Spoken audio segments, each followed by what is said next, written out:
بسم اللہ الرحمن الرحیم۔ ناظرین، 2 دنوں میں 4-5 بلکہ زیادہ خبریں مسلسل اوپر تلے ایسی آئی ہیں جو آپ نے پڑھی ہیں، اور ان میں سے 1-2 خبریں ایسی بھی ہیں جو آپ تک شاید نہیں پہنچی، وہ بھی عرض کروں گا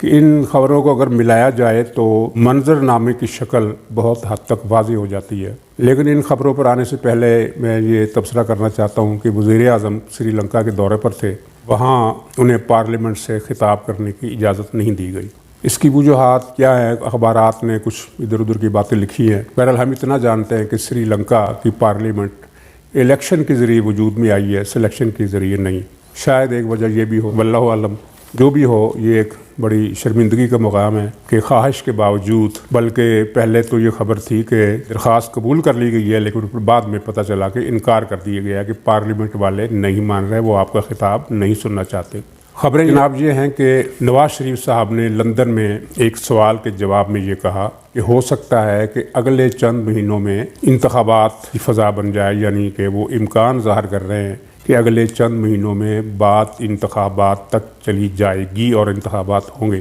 اور یہ خبریں اسلام آباد کے کچھ لوگ بھی اپنے پاس رکھتے ہیں، اور ان کا بھی یہی کہنا ہے کہ الیکشن کی تیاری کی جا رہی ہے۔ اس کا مطلب یہ ہے کہ خان صاحب نے جو دھمکی دی تھی کہ میں اسمبلیاں توڑ دوں گا اور آپ کو الیکشن کرانے پڑیں گے، یہ کہہ کر ڈرایا تھا، کیونکہ ان کا خیال ہے کہ اسٹیبلشمنٹ الیکشن سے ڈرتی ہے، تو اس کا جواب پھر انہوں نے یہ دیا ہے کہ ہم نہیں ڈرتے، ہم الیکشن کرا دیں گے۔ یہ تو آپ کے علم میں ہے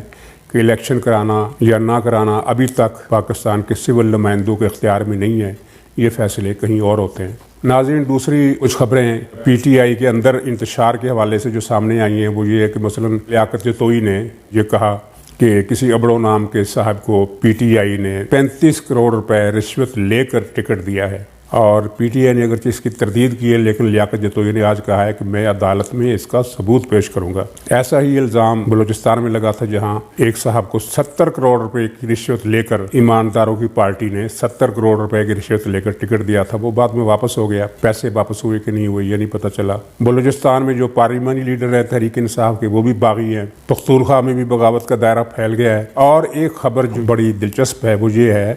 کہ پی ٹی آئی کے اندر وہ لوگ جو باغی نہیں ہیں، جو خان صاحب کے ابھی تک وفادار ہیں، وہ بھی حفیظ شیخ کو ووٹ دینے کے لیے تیار نہیں ہیں۔ اب دیکھیے جب الیکشن ہوگا تو حفیظ شیخ کے دامن میں کتنے ووٹ آتے ہیں، یہ بہت دلچسپ گنتی ہوگی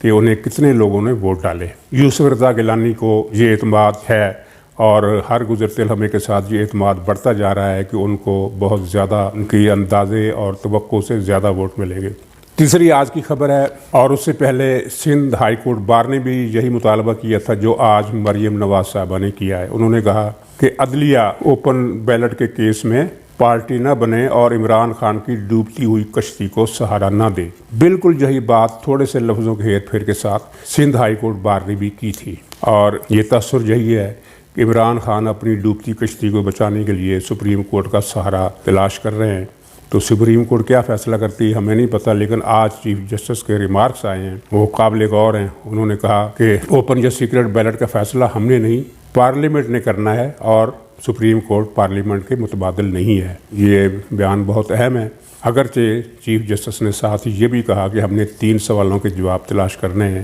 کہ آرٹیکل جو ہے خفیہ رائے شماری کا، خفیہ بیلٹنگ کا، اس کا اطلاق سینٹ پر ہوتا ہے یا نہیں۔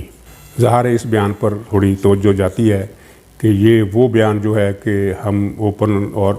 یا سیکرٹ کا فیصلہ سپریم کورٹ نہیں کر سکتی، پارلیمنٹ کر سکتی ہے، یہ اس سے تھوڑا سا مختلف ہے۔ بہرحال جو بھی ہو، یہ میں نے پرسوں بھی عرض کیا تھا کہ اب معاملہ اوپن سیکرٹ سے آگے گزر چکا ہے، اس سے بے نیاز ہو چکا ہے کہ ووٹنگ خفیہ ہوتی ہے یا کھلی۔ اس لیے کہ جو پی ٹی آئی کے باغی ارکان ہے جو حفیظ شیخ کو ووٹ نہیں دینا چاہتے، وہ اب ڈنکے کی چوٹ پر یہ کہیں گے کہ ہم حفیظ شیخ کو ووٹ نہیں دیں گے۔ تو یہ صورتحال جو ہے عمران خان کے لیے بدستور الارمنگ ہے۔ خفیہ بیلٹ اگر نہ پڑا، معاملہ اوپن ہوا،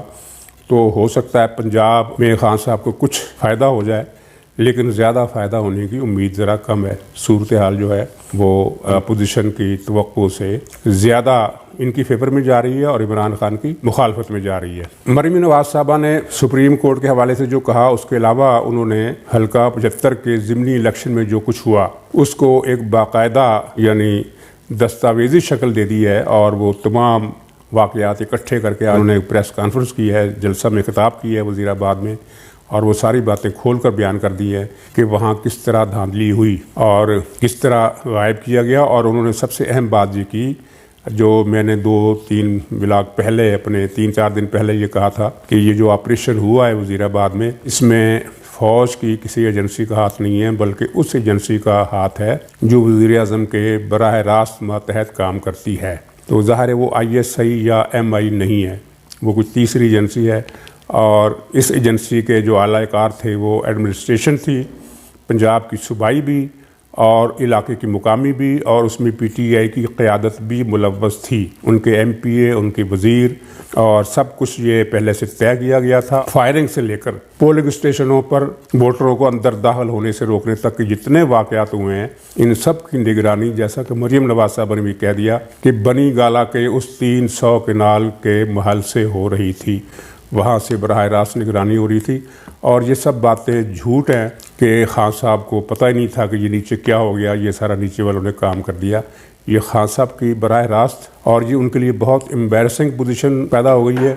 کیونکہ جلد ہی یہ لوگ تپتی دھوپ میں آنے والے ہیں، چیف سیکریٹری، IG، وزیر اعلیٰ پنجاب، اور چوتھے یہ بڑے صاحب جو بنی گالہ کے 300 کنال والے محل میں رہتے ہیں۔ یہ پاکستان کی تاریخ میں پہلی مرتبہ ہوا ہے، اور اس کا کریڈٹ PDM کو جاتا ہے بلا شبہ، لیکن سب سے زیادہ، اس سے زیادہ مسلم لیگ کو جاتا ہے، کیونکہ پنجاب میں مزاحمت کی جنگ جو لڑی ہے وہ مسلم لیگ نے اکیلے نے لڑی ہے، PDM بعد میں بنا ہے۔ اور وہ جو لوگ کہتے تھے کہ یہ بیانیہ ان کا مسلم لیگ کا کہ سویلین کو بالادستی ہونی چاہیے اور ووٹ کو عزت ملنی چاہیے، پٹ گیا ہے، وہ اب بتائیں یہ بیانیہ پٹ گیا یا اس بیانیہ کا جادو سر چڑھ کر بول رہا ہے۔ پاکستان میں پہلی مرتبہ ووٹروں نے ووٹ چوری کرنے کی کوشش ناکام بنا دی۔ یہ سوچ، یہ قسم کا انقلاب ہے، اور اس کا آغاز اگرچہ ہمارے خیال میں، عام لوگوں کے خیال میں اس وقت ہوا تھا جب نواز شریف کو اقامہ نکال کر نااہل کیا گیا تھا۔ نواز شریف نے تحریک چلائی تھی کہ مجھے کیوں نکالا، لیکن حقیقت یہ ہے کہ یہ اس انقلاب کی بنیاد اس سے پہلے رکھی گئی تھی۔ ناظرین، 1857 میں جو جنگ آزادی چھڑی تھی اور وہ ناکام ہو گئی تھی، وہ دراصل 1947 کی آزادی کا سنگ بنیاد اس نے رکھا تھا۔ تو اسی طرح نواز شریف کی جدوجہد جو تھی، وہ پاکستان کی تاریخ میں پہلی مرتبہ ایک بہت بڑی عوامی سطح پر ووٹ کو عزت دو کا جو نعرہ تھا، دوسرے الفاظ میں 1993 میں لگا تھا، جب پاکستان میں CIA ایک کارندے نے، جسے ضیاء الحق صاحب اپنا قائم مقام بنا گئے تھے، انہوں نے پاکستان کو ایک مرتبہ پھر ڈھسنے کی کوشش کی، اور نواز شریف نے اس وقت اعلان کیا تھا کہ میں ڈکٹیشن نہیں لوں گا۔ اس اعلان کرتے وقت تک نواز شریف ایسے سیاستدان تھے جن کو اسٹیبلشمنٹ پسند کرتی تھی، اور وہ یہ سمجھتی تھی کہ یہ ان سے ہم جس طرح کا کام چاہے لے سکتے ہیں۔ لیکن اس اعلان کے بعد نواز شریف ایک سیاسی لیڈر بن گئے، اور وہ ووٹ بینک جو پیپلز پارٹی اور اینٹی پیپلز پارٹی کی تقسیم کے نتیجے میں بنا تھا، اور اس تقسیم کی وجہ سے وہ نواز شریف کے ساتھ تھا،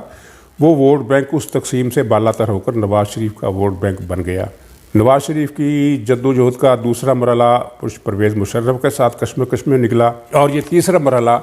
2017 میں شروع ہوا، جب پاکستان کے ساتھ ایک مہیب کھلواڑ کیا گیا، اور اس کھلواڑ کے تباہ کن نتائج نکلے، اور ابھی تک نکل رہے ہیں، اور خدا جانے کب تک نکلتے رہیں گے۔ بہرحال اس ساری کہانی کی تفصیل پھر کبھی میں زیادہ کچھ خفیہ کہی ان کہی باتوں کے ساتھ پیش کروں گا۔ آج کا کہنا یہ ہے کہ سینٹ کا جو مارکہ ہے وہ نئی نئی شکل اختیار کر رہا ہے، اور ہر شکل جو ہے وہ خان صاحب کو ڈرا رہی ہے۔ خدا حافظ۔